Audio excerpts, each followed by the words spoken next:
그래서 두 번째 메시지, 기쁨을 회복하게 하는 기도, 기쁨을 회복시키는 기도라는 제목으로 하나님 말씀을 함께 나누겠습니다. 입 작은 놈이 입 큰 놈의 등을 무조건 밀어줘야 하는 목욕탕이 있었습니다. 가보셨어요? 이런 목욕탕. 개구리가 뭣도 모르고 그 목욕탕에 갔다가 개구리가 하마를 만났습니다. 개구리는 녹초가 될 때까지 하마의 등을 밀어야만 했습니다. 하도 억울해서 개구리는 그 다음날 또 목욕탕을 찾았습니다. 그런데 이번에는 악어가 있었습니다. 또다시 힘을 죽도록 뺀 개구리는 너무나 억울해서 성형외과를 찾아갔습니다. 선생님, 제 입을 귀 밑까지 찢어주세요. 그랬더니 선생님이 어렵진 않지만 그렇게 찢으면 단 하루밖에 못 산다고 알려줬습니다. 그런데도 개구리는 복수심에 불타서 마침내 입을 찢는 그 수술을 하고 말았습니다. 이에 입이 더욱 커진 개구리는 들뜬 마음으로 그 목욕탕을 찾았습니다. 이번엔 누군가 내 등을 밀겠지. 그런데 개구리는 도착하자마자 거품을 물고 그 자리에서 쓰러지고 말았습니다. 그 목욕탕 앞에는 금일휴업이라는 말이 쓰여져 있었기 때문입니다. 뭔지도 모르고 웃는 사람이 있어요. 제가 이렇게 웃지 않을 줄 알고 제가 오늘 설교를 준비했습니다. 여러분, 웃음을 잃어버린 사람들, 초등학생들조차도 극단적 삶의 활력과 기쁨을 잃어버린 채 극단적인 선택을 하는 이 시대를 가리켜서 혹자는 우울의 시대라고 부릅니다. 기쁨 없는 생활이 일상화되어버린 그런 시대 속에서 우리는 살아가고 있습니다. 그렇다면 이런 우울한 시대 속에서 우리는 어떻게 기쁨을 회복시킬 수가 있을까요? 존 파이퍼는 하나님을 기뻐할 수 없을 때라는 그의 책에서 이렇게 이야기합니다. 자, 우리 한번 우리의 갈망이 시들해지고 우리가 하나님의 말씀을 향하지 않을 때 어떻게 기쁨을 위해서 싸워야 하는가? 그 대답은 바로 기도이다. 무슨 말입니까? 삶의 활력을 잃어버리고 말씀을 들어도 별 반응을 보이지 않을 때 우리가 기쁨을 회복시킬 수 있는 유일한 방법은 바로 기도의 자리에 나가는 것이라고 그렇게 존 파이퍼는 우리에게 들려주고 있는 것입니다. 여러분, 기쁨의 사람 사도 바울이 누구보다도 기도의 사람이었다는 것을 기억하시기를 바랍니다. 그래서 그런지 오늘 바울은 오늘 본문을 통해서도 빌립보 교인들을 위해서 기도하고 있습니다. 사실 우리가 지난주 메시지도 기억해보면 지난주 메시지도 바울은 빌립보 교인들을 위해서 늘 기도하는 사람이었습니다. 그런데 오늘 본문에서 또다시 빌립보 교인들을 위해서 간구하고 있는 것입니다. 오늘 본문이 어떻게 시작하고 있습니까? 오늘 본문 9절을 보면 내가 기도하노라 라고 말하고 있습니다. 자, 빌립보 교인들을 위해서 늘 기도했던 바울이 또다시 빌립보 교인들에게 편지를 쓰면서 또다시 기도하고 있습니다. 왜 이렇게까지 기도에 집착하고 있는 것일까요? 그 이유는 두 가지가 있습니다. 첫 번째로 그만큼 기도가 그에게 삶의 활력과 기쁨을 주었기 때문입니다. 또 한 가지 이유는 감옥에 갇힌 바울을 향한 염려와 해결되지 않는 고난과 가난으로 인해서 기쁨을 상실한 빌립보 교인들의 기쁨 회복의 열쇠는 그를 향한 중보 기도에 있었기 때문이었던 것입니다. 사랑하는 여러분, 이 가을 기도하고 계십니까? 기쁨을 잃어버린 가족, 우울함에 빠진 아내, 무엇을 해도 기쁘지 않은 아이를 위해, 아니 그 어느 때보다도 힘겨운 이 우울의 시대를 살아가고 있는 우리 자신을 향해서 여러분 기도하고 계시나요? 어떤 분은 말할 거예요. 목사님, 저는 기도하고 있습니다. 그런데 왜 저는 기도해도 왜 이 우울감이 사라지지 않는 것일까요? 왜 기쁨이 회복되지 않는 것일까요? 왜 그럴까요? 그것은 잘못된 기도 제목을 가지고 구했기 때문입니다. 다시 말해서 기도해야 할 것을 위해 기도하지 않고 기도하지 않아도 될 것을 위해 기도하고 있기 때문입니다. 다시 말해서 진정한 기쁨을 주는 올바른 기도 제목을 가지고 주님께 나가지 못한다면 기쁨은 회복되지 않는다는 것입니다. 저는 저와 여러분이 오늘 바울의 기쁨을 회복케 하는 이 기도 제목을 통해서 이 가을에 기쁨이 다 회복되게 되시는 역사가 일어나게 되시기를 주님의 이름으로 축원합니다. 자, 그렇다면 우리의 기쁨을 회복하기 위해서 우리가 간구해야 될 기도 제목은 무엇일까요? 우리의 기쁨을 위해서 기도해야 될 기도 제목. 첫 번째로 그것은 풍성한 사랑으로 가득 채워지길 위해 기도해야 한다는 것입니다. 뭐로 채워지기를요? 풍성한 사랑. 여러분, 만약 우리 자녀가 극심한 가난과 고난 가운데 있다. 그럼 우리는 우리 자녀를 위해서 어떻게 기도할까요? 자녀의 고난 극복과 물질의 축복을 위해서 기도하지 않을까요? 근데 그런 점에서 오늘 본문은 매우 부적절한 기도처럼 보입니다. 왜냐고요? 자, 오늘 본문 9절 한번 같이 읽어보겠습니다. 자, 시작. 내가 기도하노라 너희 사랑을 지식과 모든 총명으로 점점 더 풍성하게 하사. 자, 바울이 지금 뭘 위해서 기도하고 있죠? 풍성한 사랑이에요. 네, 물론 필요한 기도입니다. 하지만 여러분, 빌립보 교인들이 처한 상황을 안다면 이 기도보다 더 간절한 기도 제목은 이 기도가 아닙니다. 여러분, 빌립보 교인들이 지금 어떤 상황에 처해 있는지 아세요? 자, 그것을 알기 위해서 고린도후서 8장 1절과 2절을 한번 같이 읽어보겠습니다.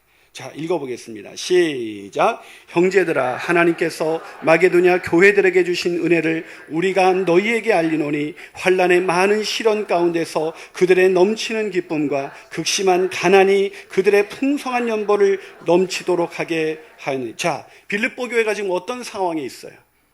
환난의 많은 시련과 환난, 그리고 극심한 가난 가운데 처해 있었습니다. 자, 그럼 바울은 어떻게 기도해야 돼요? 뭘 위해서 기도해야 됩니까? 빌립보 교인들이 이 환난과 시련을 이겨낼 수 있도록, 그리고 가난에서 넘어 물질의 축복을 받아 가난에서 벗어날 수 있도록 기도해야 하지 않을까요? 근데 오늘 본문에서 바울은 그렇게 기도하고 있지 않습니다. 왜? 그들의 절실한 필요인 고난 극복과 물질의 축복을 위해서 기도하고 있지 않습니다. 왜 그럴까요? 왜 기도하지 않았을까요?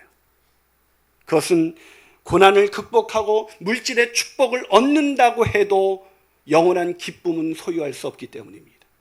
즉, 고난이 사라지고 물질의 축복을 얻는다고 해서 우리가 기쁨을 누리게 되는 것은 아니기 때문입니다. 이게 이해가 안 되세요? 그럼 어떤 사람이 블로그에 이런 글을 올렸습니다. 최근에 그 피지가 세계 국가 행복 지수를 조사했는데 피지가 1위에 올랐어요. 그 글을 보고 어떤 사람이 블로그에 이런 글을 올렸습니다. 왜 피지가 행복 지수 1위 나라일까? 많이 의아스러웠는데, 나라도 우리 남한의 5분의 1밖에 안 되고 가난하고 덥고 후진국이고, 그런데 어린이들과 한참을 놀다 보니 조금씩 이해가 되네요. 어린이가 커서 어른이 되잖아요. 참 순수해요. 욕심이 없는 듯해요. 너무 잘 웃어요. 비교를 안 해요. 현재 있는 것에 만족해요. 때로는 우린 이해할 수 없는 기사를 종종 목격합니다. 세계 행복 국가 지수가 발표될 때마다 어떻게 그 많은 선진국들을 제치고 가난하고 어려운 그 후진국들이 높은 순위를 차지할 수 있을까? 왜냐고요? 아무리 어렵고 가난해도 그들의 마음 가운데 사랑이 있다면 그 사랑으로 인해서 우리는 얼마든지 행복을 경험할 수 있기 때문인 것이죠. 바울은 그것을 경험한 사람이었습니다. 오늘 본문에서 누구보다도 가난하고 고난 속에 있었던 바울이 아니었습니까? 그의 일생은 고난과 가난 투성이었습니다. 예수님을 만난 순간부터 그는 단 한 번도 세상의 축복과 세상의 모든 형통을 경험해 본 적이 없어요. 자, 이 사도 바울의 인생을 요약한 이야기가 고린도후서 11장 23절에서 27절에 기록되어 있습니다. 자, 한번 같이 읽어볼까요? 자, 같이 읽습니다. 시작. 그들이 그리스도의 일꾼이냐 정신없는 말을 하거니와 나는 더욱 그러하도다. 내가 수고를 넘치도록 하고 옥에 갇히기도 더 많이 하고 매도 수없이 맞고 여러 번 죽을 뻔하였으니 유대인들에게 40에서 하나 감한매를 5번 맞았으며 3번으로 타장으로 맞고 1번 돌로 맞고 3번 파선하고 일주야를 깊은 바다에서 지냈으며 여러 번 여행하면서 강의 위험과 강도의 위험과 동족의 위험과 이방인의 위험과 시내의 위험과 광야의 위험과 바다의 위험과 거짓 형제 중에 위험을 당하고 또 수고하며 애쓰고 여러 번 자지 못하고 줄이며 목마르고 여러 번 굶고 춥고 헐벗었다. 이게 바울의 인생이었어요. 그런데 바울은 이런 인생, 극심한 가난과 고난 속에서 평생을 살았음에도 불구하고 오늘 빌립보서를 쓰는 그의 마음 가운데는 터져나오는 감사가 있었습니다. 이런 고생을 평생 하고도 이제 말년에 뭔가 풀리는 것이 아니라 그 인생의 노년 가운데 시유대 감옥에서 언제 죽을 줄 모르는 바울의 마음 가운데는 풍성한 기쁨, 넘치는 기쁨, 터져나오는 기쁨이 있었습니다. 어떻게 그것이 가능했을까요? 어떻게 바울은 그런 기쁨을 소유할 수가 있었던 것일까요? 그것은 바울의 마음 가운데 그리스도의 사랑으로 가득 채워져 있었기 때문입니다. 오늘 본문 앞절에서 빌립보서는 빌립보 교인들을 향해서 자기의 마음을 이렇게 고백합니다. 자, 1장 8절을 한번 같이 읽어볼까요? 자, 1장 8절 읽습니다. 시작. 내가 예수 그리스도의 심장으로 너희 무리를 얼마나 사모하는지 하나님이 내 증인이시다. 하나님이 보실 때에도 자기 마음을 하나님이 뚫어지게 감찰하신다고 해도 자기 마음에 가득한 것, 그것은 세상의 염려와 근심과 그런 원망과 불평이 아니라 그리스도의 사랑으로 가득 채워진 자신의 마음, 그것을 하나님께서 증언해 주실 것이다. 그리스도의 사랑으로 가득 차 있는 바울, 그 사랑이 넘치도록 차 있는 바울은 그런 극심한 고난과 환난 속에서도 기뻐할 수가 있었던 것입니다. 사랑 여러분, 이 풍성한 사랑이 저와 여러분의 가슴에도 있지 않습니까? 여러분 생각해 보세요. 처음 결혼해서 사글세를 살면서도 그렇게 얼굴만 마주해도 기뻤던 때를 기억하시나요? 지금보다 훨씬 더 가난하고 매일 어쩌면 그런 궁핍한 그 집에서 하루를 살아가면서도 그렇게 서로를 바라보는 것만으로도 우리 마음 가운데 넘치는 기쁨이 있었던 것은 우리 인생 가운데 고난이 없었기 때문이 아니라, 가난하지 않았기 때문이 아니라 우리 안에 사랑이 풍성했기 때문인 것입니다. 사랑 여러분, 그 그리스도의 사랑으로 풍성한 인생을 살아가십시오. 그 사랑을 달라고 기도하십시오. 그 사랑으로 가득 채워달라고 기도할 때 저와 여러분 가운데 넘치는 기쁨이 회복되기 시작할 것입니다. 아멘이십니까? 한 발 더 나가서 이 기쁨을 회복시키기 위하여 우리는 무엇을 간구해야 할까요? 우리는 무엇을 간구해야 할까요? 그 두 번째 비결은 분별력을 가질 수 있도록 기도해야 합니다. 뭘 가질 수 있도록 기도해야 된다고요? 분별력입니다. 분별력. 저는 결혼하면서 새언엄마에게 두 가지를 약속했습니다. 제가 프로포즈를 할 때 새언엄마한테 이렇게 얘기했어요. 제가 평생 우리는 가난하게 살게 되고, 저와 결혼하면 평생 가난하게 살게 되겠지만, 첫째, 그래도 저는 살아가면 살아갈수록 당신을 더 많이 사랑할 것이고, 또 한 가지는 하나님 앞에 서게 되는 그날 내가 당신의 남편이었던 것이 부끄럽지 않게 살겠습니다. 멋있죠? 예, 이거에 넘어간 거예요. 그런데 살면 살아갈수록 이 두 가지가 훨씬 더 어렵더라고요. 어쩌면 가난의 문제는 열심히 살고 아껴서 살니 목사로 살아가지만 오늘 내 인생 가운데 내게 주신 것이 풍성합니다. 하지만 이 두 가지 약속을 지킨다는 것, 그것이 얼마나 어려운지, 살아가면 살아갈수록 아내를 더 사랑한다는 것, 그것이 쉽지가 않아요. 살아가면 살아갈수록 내가 부끄러움 없이 하나님 앞에 설 수 있을까? 내 모든 것이 발과 벗겨지는 그날, 나와 아내로 살아갔던 그 새언엄마는 나를 바라보면서 자랑스러워할 수가 있을까? 그게 훨씬 더 어려운 일이죠. 여러분 다들 그런 약속 해보지 않았어요? 살면서 당신을 일평생 사랑하겠노라고. 그런데 왜 사랑하면서 부부는, 왜 살아가면서 가정은 그런 행복을 누리지 못하는 것일까요? 왜 사랑이 식어지는 것일까요?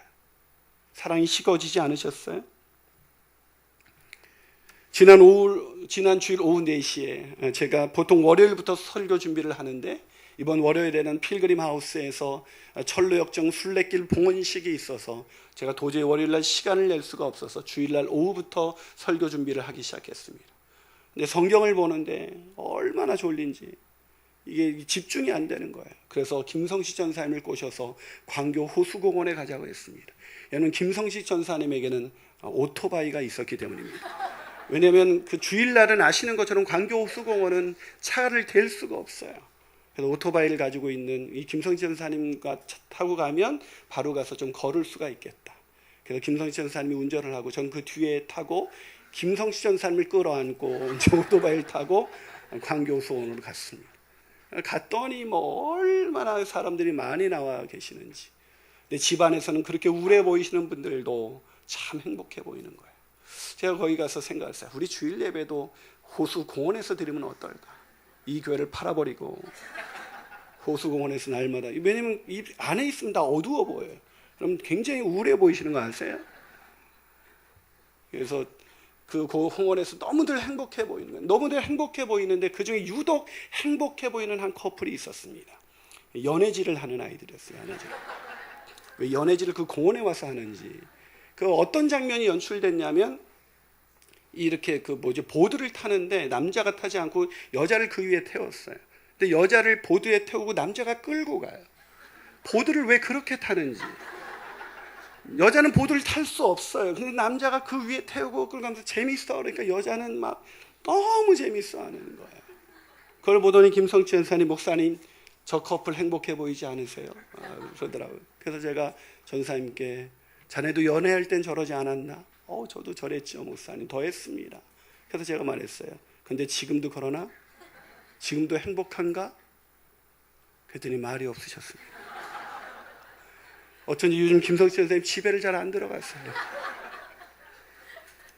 사랑하는 여러분, 어떠세요? 여전히 행복하세요?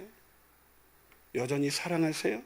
사랑이 점점 더 풍성해지고 있습니까? 왜 사랑이 점점 더 풍성해지는 것이 아니라 사랑이 식어지는 것일까요?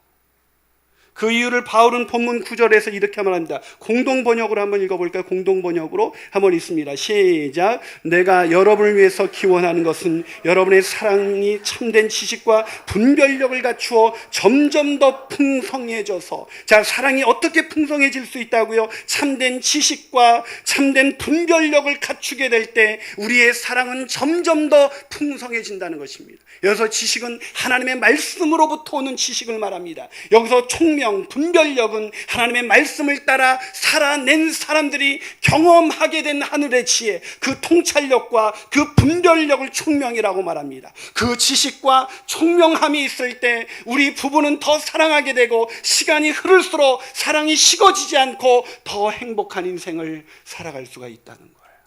여러분 그렇게 살고 계세요? 저는 한국 남자들이 참 남자다운 사람을 잘 발견하지 못해요. 여러분, 정말 여러분의 가정의 그 아내가 뭘 하면 행복해질 거라고 생각하세요? 그저 여러분이 돈 많이 벌어다 줘서 필요한 거 사주면 행복할까요? 네, 그 잠시 기쁨은 주겠죠, 잠시 기쁨. 하지만 여자들의 행복은 바로 남자의 변함없는 사랑이에요. 그 변함없는 충만한 사랑, 그 사랑 한 가지만 있으면 여자는 너무 행복하죠. 가진 게 없어도. 아무리 친구 동창회 나가서 밍크 코트 입고 다이아 반지 끼고 와도 남편의 사랑을 받는 여자는 늘 당당합니다. 저는 이 한국 남자들이 좀 이렇게 특히 은퇴할 때, 여러분 은퇴할 때 이런 말 하면 얼마나 멋있어요. 남편이 드디어 은퇴를 해요. 은퇴를 하고 쭉 쳐져가지고 나 이렇게 너무 힘들다. 가정에서 위로를 받아야지. 그러고 가지 마세요. 그게 남자예요? 위로를 해주는 게 남자지. 그럼 딱 은퇴하고 가가지고 아내한테 이렇게 말해보는 거죠. 여보, 내가 은퇴식 날 생각해보니 내가 여지껏 일할 수 있었던 것은 바로 당신의 뒷바라지가 있었기 때문이 아니겠어. 당신이 날 위해서 열심히 일해줬기에 오늘 내가 이렇게 명예롭게 한 세상 열심히 살다가 은퇴할 수 있게 되었어. 이제 당신도 가사에서 은퇴하시오. 앞으로 밥과 모든 빨래는 내가 하리이다. 아멘이 안 나오시네, 아멘이. 그게 남자죠, 그게.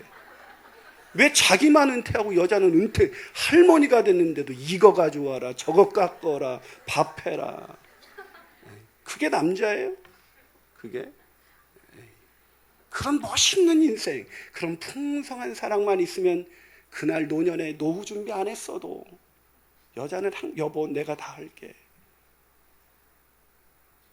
그게 행복 아니에요? 그저 하나 자기가 열심히 일해서 돈 벌어다 주면 무슨 대단한 일을 한 것 같이. 우리는 사랑이 뭔지 모릅니다. 왜요? 참된 지식과 총명이 없지요. 성경에서 사랑을 이렇게 말합니다.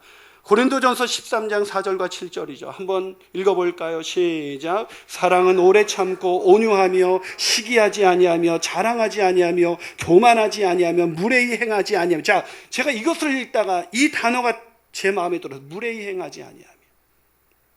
사랑은 감정이 아니에요. 막 사랑은 몸서리치는 감정, 내 감속에서 그를 보고 싶어서 어찌할 수 없는 감정이 사랑이 아니라, 사랑은 오래 참고 온유하고 시기하지 않고 자랑하지 않고 교만하지 않고 무례히 행하지 않는다. 무례히 행하지 않는다. 여러분, 부부간에 얼마나 무례히 행동하세요? 부부가 된 순간부터, 결혼한 순간부터 아내를 하대하고 함부로 대하는 그 남편에게 사랑은 없습니다. 사랑은 무례하지 않아요. 언제부터 여러분의 사랑이 식어졌나 생각해 보세요. 서로 쉽게 대하기 시작한 거예요. 함부로 대한 거예요. 막 대한 거예요. 교회 와서 여자 집사님들한테는 그렇게 매너 있게 행동하면서 집에 가서는 그냥, 그게 남자예요.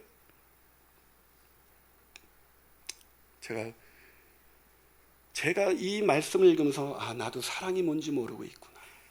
사랑이 뭔지 모르고 있구나. 여러분, 우리가 배운 사랑 다 세상에서 온 것입니다. 그러나 사랑은 하나님께 있습니다. 하나님은 사랑이십니다. 아니, 하나님만이 사랑이십니다. 그러기에 하나님을 아는 지식과 하나님의 말씀으로부터 오는 지혜를 배운 사람만이 풍성한 사랑, 점점 더 풍성해지는, 행복하게 하는 그런 사랑을 경험할 수가 있습니다. 사랑, 여러분, 이 사랑이 저와 여러분 가운데 있습니까? 이 사랑을 달라고 기도하십시오. 이 사랑으로 풍성히 채워질 수 있는 분별력을 달라고 기도하십시오. 분별력 있는 사랑이 있을 때 우리는 기뻐할 수가 있는 것입니다. 그 기쁨이 저와 여러분의 가정 가운데 있게 되시기를 주님의 이름으로 축원합니다. 마지막으로, 기쁨을 회복하기 위하여 우리는 무엇을 간구해야만 할까요? 무엇을 간구해야만 할까요? 마지막 기도 제목은 가장 선한 것이 무엇인지 분별할 수 있어야 한다는 것입니다. 가장 선한 것이 무엇인지 분별할 수 있도록 기도하는 것입니다. 여러분, 분별력은 너무나 중요하다고 말씀드렸습니다. 그러나 우리 분별력이 왜 중요하냐면, 내 인생에서 가장 좋은 것, 가장 선한 것이 무엇인지를 깨달아야 하기 때문에, 그것을 깨닫고 그것을 위해서 우리 인생을 드려야 우리 인생이 행복할 수가 있는 것입니다. 자, 오늘 본문 10절에서 그래서 바울은 이렇게 기도합니다. 자, 10절을 한번 같이 읽어볼까요? 있습니다. 시작. 너희로 지극히 선한 것을 분별하며 또 진실하여 허물 없이 그리스도의 날까지 이루고. 뭘 분별하게 해달라고 기도하고 있습니까? 지극히 선한 것. 자, 분별력을 위해서 기도했던 바울이 이제 지극히 선한 것이 무엇인지 분별하게 해달라고 기도하고 있습니다. 왜요? 가장 선한 것, 그것을 분별하는 것보다 우리 인생에서 더 중요한 것은 없으니까. 자, 분별력이 얼마나 중요한지 제가 한 예화를 들어드리죠. 영국의 한 젊은 신사가 아프리카 남단의 케이프타운으로 출장을 가게 되었습니다. 생필품을 사기 위해서 그는 근처의 한 가게에 들렀습니다. 그런데 가게 위에, 선반 위에 반짝반짝 빛나는 돌 하나가 놓여져 있는 거예요. 주인장, 저 돌은 무엇입니까? 그러자 그 주인이 대답한다. 네, 우리 아이가 저 뒷산에서 주워온 것인데 버리기도 뭐하고 그래서 그냥 선반 위에 올려놨습니다. 그래요? 그럼 내가 선생님의 아이가 갖고 놀 수 있는 좋은 장난감 하나 줄 테니 저 돌을 저에게 줄 수 있겠어? 바꿀 수 있겠어? 그러자 주인은 좋은 장난감을 준다는 그 말에 흔쾌히 바꾸었습니다. 이에 영국의 그 신사는 그것을 가지고 영국으로 돌아와서 보석상을 찾아갔습니다. 그리고 그 돌을 내밀면서 이것이 어느 정도의 가치가 되는지 알아달라고 했습니다. 그러자 그 돌을 보자 그 보석가게 주인은 깜짝 놀라면서 무려 150만 달러에 자신에게 팔지 않겠냐고 요구했습니다. 그 원석, 그 돌은 바로 다이아몬드 원석이었던 것입니다. 사랑하는 여러분, 다이아몬드 원석과 장난감과 바꾼 이 주인의 어리석음, 이 어리석음이 바로 우리의 어리석음이라는 걸 알고 계세요?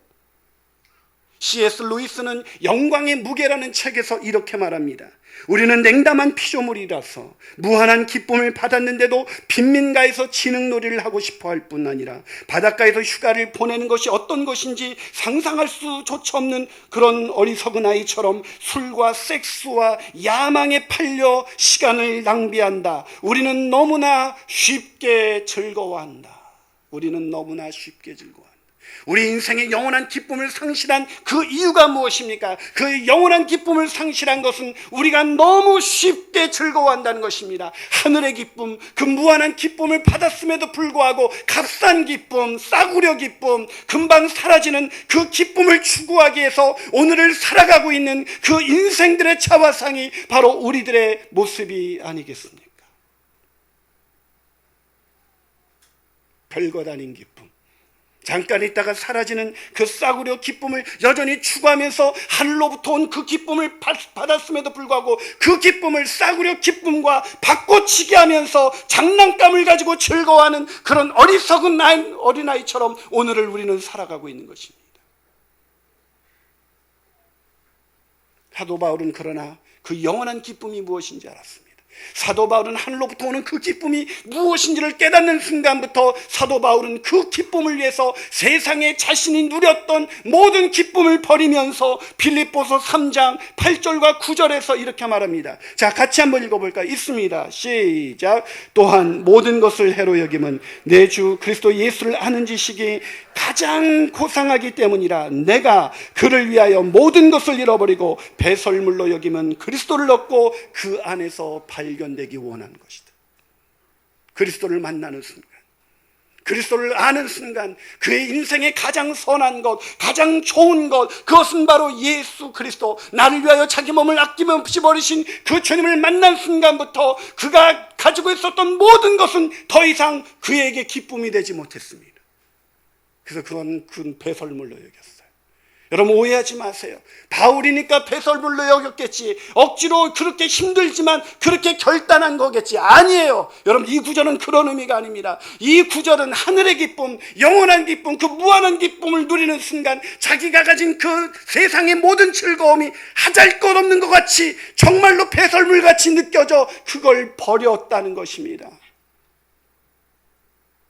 사랑하는 여러분, 그 세상의 즐거움이 그런 배설물처럼 하찮은 것으로 느껴지고 계세요?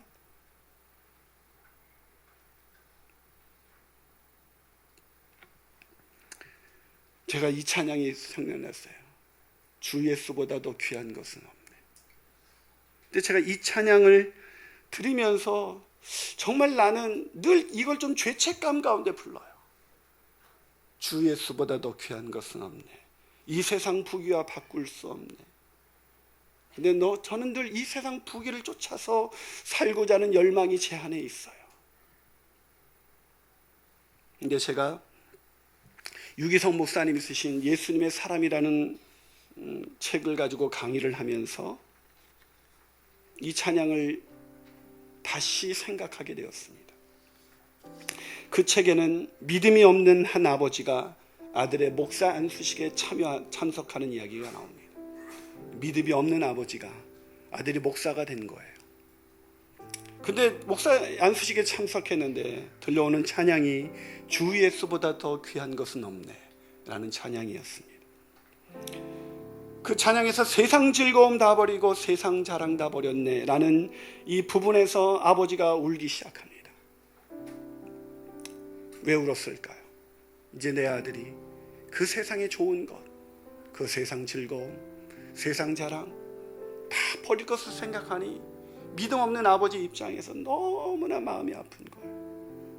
펑펑 울고 있는데 아버지가 우는 모습을 보고 옆에 앉았던 딸이 이렇게 말하더랍니다. 아빠가 너무 심각하게 생각하는 거예요. 주위를 둘러보세요. 찬양을 부르는 사람 중에 그렇게 심각하게 그걸 받아들이고 찬양하는 사람이 아무도 없어요. 저는 이 예화를 듣고 엄청 울었습니다. 저도 늘 이 빠른 고백으로 주 예수보다 더 귀한 것은 없네 그렇게 찬양을 불렀거든요. 그런데 제가 오늘 이 설교를 준비하면서 그때 울었던 울음과는 비교할 수 없는 아픔이 제 가슴을 찌르고 있습니다. 왜냐고요? 저는 이 찬양을 부를 때 제가 늘 울었던 것은 말씀드린 것처럼 난 왜 주 예수보다 더 귀한 것은 없네, 이 세상 부귀를 쫓아갈까?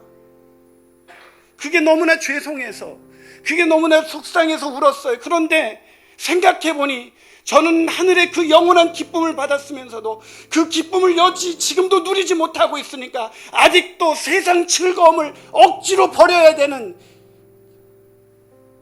그런 불쌍한 인생을 살고 있는 거예요. 목사가 되었지만 하나님이 주신 그 영원한 기쁨, 그 놀라운 기쁨이 무엇인지 몰라서 결단을 해야 되는 어리석음, 사도 바울처럼, 아니 마치 밭에 숨겨진 진주를 발견하고 그 밭을 살 때 그 주인이 기쁨으로 그 밭을 사는 것처럼 자신의 전 재산을 다 들여서 기쁨으로 그 밭을 산 그 주인의 마음을 저는 가져본 적이 없는 거예요. 사랑하는 여러분, 세상 즐거움을 버린다는 게 왜 우리는 여전히 어려운 일일까요?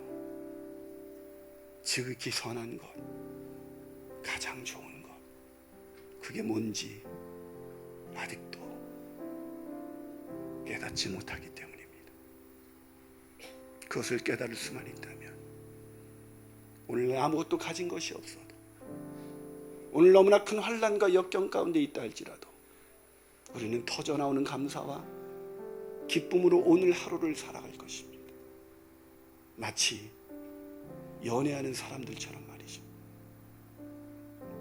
기도하시겠습니다.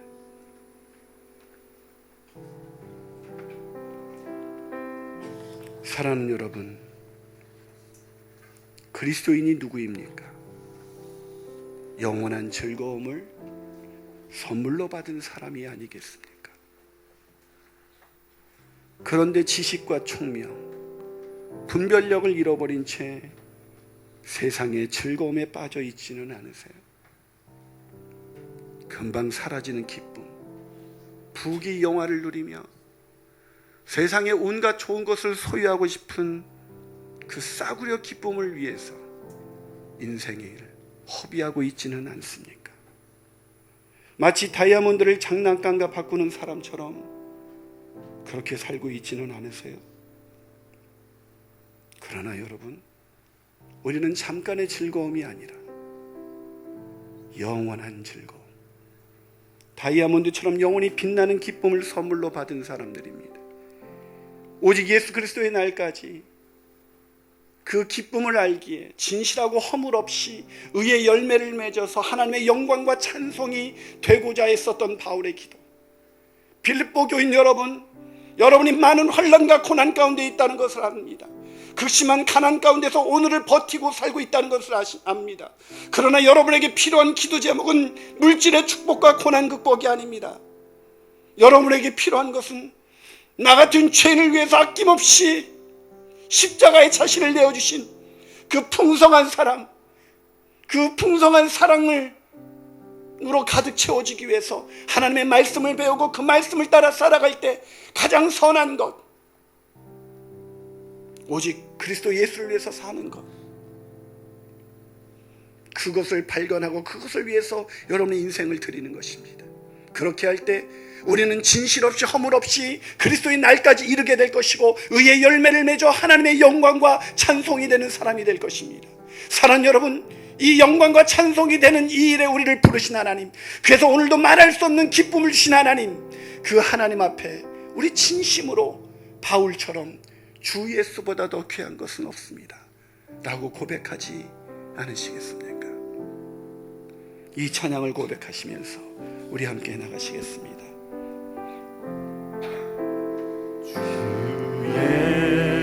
예수보다 더 귀한 것은 없네. 이 세상 부귀와 바꿀 수 없네. 영죽을 내 대신 돌아가신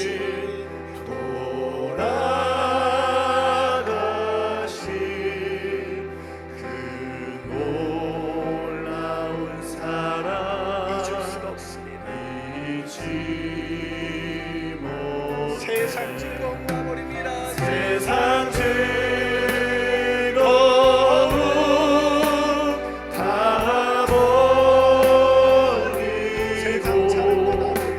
세상 잘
우리 함께 기도하시겠습니다. 가슴에 손을 얹고 기도해 보실까요? 여러분의 심장에는 무엇이 가득 차 있습니까? 세상의 더러운 욕망과 그 싸구려 즐거움을 향한 야망으로 가득 차 있지는 않습니까? 그래서 좀 더 벌어야 되고 더 많이 소유해야 되고 더 많이 얻고자 해서 오늘도 몸부림치며 오늘 하루를 그렇게 힘들게 살다가 내가 원하는 것이 얻어지지 않아 오늘도 속상하고 그것 때문에 염려하고 그것 때문에 근심하고 그것 때문에 기분이 나빠서 사랑하는 가정에 그 아내가 가서 짜증을 내면서 오늘 내가 사는 게 얼마나 힘들지 않냐고 그렇게 원망하면서 그렇게 서로를 살아가고 있지는 않습니까? 왜 우리 가정의 기쁨이 사라졌을까요? 왜 우리 부부관계가 이렇게 무너졌을까요? 왜 우리 자녀들은 이렇게 행복하지 않은 것일까요? 너 공부 그따위로 하면 너 미래가 없다고 말하는 그 어리석은 부모의 말에 의해서 그 아이들은 그리스도를 향한 그 기쁨이 무엇인지 알지 못한 채 오늘을 살아가고 있는 이 불쌍한 아이들, 다이아몬드 원석을 발견하고 그것을 주었어도 그것에 쳐다보지도 않고 누가 장난감으로 바꿔주지 않나 그것을 생각하면서 오늘은 시간을 보내고 있는 그런 우리를 바라보면서 주께서 자기를 아낌없이 내어주셔서 우리에게 주신 이 무한한 기쁨을 누리지 못한 채 오늘을 살아가고 있는 이 불쌍한 그리스도인들 어떻게 해야 합니까? 돈이 아니에요. 사랑하는 여러분, 매번 들려오는 뉴스에서 노년을 준비하지 않으면 인생이 힘들어진다, 노년이 불쌍해진다는 그것을 보면서 두려워하는 우리의 두려움은 도대체 어디서 오는 것입니까? 그 두려움은 우리 안에 주신 이 풍성한 사랑, 이 놀라운 사랑, 자기를 아낌없이 내어주신 사랑, 그 사랑이 뭔지, 그게 나를 어떻게 나를 영원으로 이끌고 이 짧은 인생, 영원에 비하면 이 짧은 인생 100년을 살아도 점과 같이 안개와 같이 사라지는 인생 속에서 내가 그렇게 가난하게 오늘을 죽는다 할지라도 그 영혼 속에서 나를 맞아주시는 그 하나님에 대한 그 확신이 없기 때문은 아닐까요? 가지지 못해서 슬퍼하거나 얻지 못해서 부끄러워하거나 그러지 마십시오. 우리가 가진 것은 그런 싸구려 즐거움이 아닙니다. 가지면 더 좋은 것을 갖고자 말들게 그렇게 메마르게 만드는 그런 싸구려가 아닙니다. 영원한 기쁨, 영원한 즐거움, 그 즐거움을 누리도록 우리에게 주신 아버지 하나님, 그 하나님 앞에서 오늘 세상에 즐기던 것을 버리려고 결단하지 마세요. 오늘 그거를 버리려고 하기보다는 나에게 풍성한 그리스도의 사랑, 그 사랑으로 내 심장이 채워지게 하여 주옵소서. 그 사랑으로 내 마음이 가득 채워지게 하여 주옵소서. 그 사랑이 내 마음끝에 불일 듯 일어나게 하셔서 다른 것 구하지 않도록 그걸로 배부르게 하여 주시옵소서. 하나님의 말씀으로 배부르게 하시옵시고 지식과 총명으로 내 마음을 채우사 내 시간이 흐를수록 주께서 나를 얼마나 사랑하는지 더 알게 하시고 더 느끼게 하시고 그것 때문에 오늘을 살아갈 수 있도록 주님 역사하여 주시옵소서. 그래서 오늘 주님 어둠이 사라가지고 우리 가정의 기쁨이 솟아나게 하여 주옵소서. 우리 자녀들에게 불행이 물러가고 우울감이 떠나가게 하여 주옵소서. 우리 가정 가운데 기쁨이 충만한 인생을 살아갈 수 있도록 주님 역사하여 주시옵소서. 내 자녀에게 이 기쁨을 전해주는 아비가 되게 하시고 내 아내를 끝까지 사랑하고 내 남편을 끝까지 사랑하는 그런 믿음의 길로 걷게 하여 주시옵소서. 우리 함께 통성으로 기도하시겠습니다.